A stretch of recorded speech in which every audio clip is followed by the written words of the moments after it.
উচ্চশিক্ষামন্ত্রী কিশোর বর্মনের আনিত একাধিক বিলের বিরুদ্ধে ওয়েলে নেমে প্রতিবাদ জানিয়ে বিধানসভা থেকে ওয়ার্কআউট করল সিপিএম এবং কংগ্রেস দলের সদস্যরা।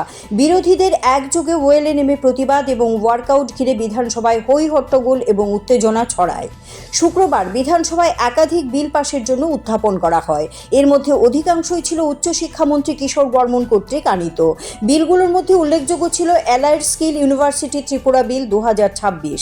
এই বিলটি নিয়ে বিধানসভায় বিস্তারিত আলোচনা চান বিরোধীরা। প্রতিবাদে সোচ্চার হন কংগ্রেস বিধায়ক সুদীপ রায় বর্মন।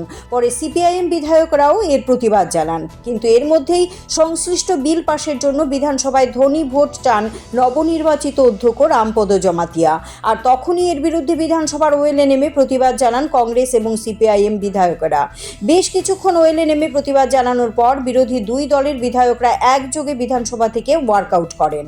যদিও বিরোধীদের এই প্রতিবাদে কর্ণপাত করেননি অধ্যক্ষ রামপদ জমাতিয়া। বিরোধীদের প্রতিবাদ এবং হই হট্টগোলের মধ্যেই সংশ্লিষ্ট বিল এদিন বিধানসভায় ধ্বনি ভোটে পাশ হয়।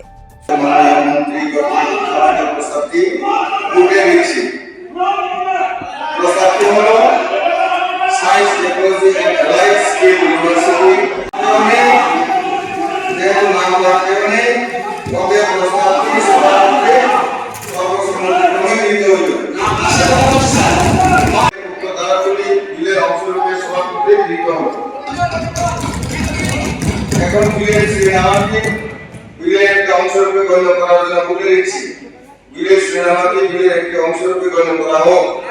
যারা এই প্রশ্নের পক্ষে আসেন হাত করবেন।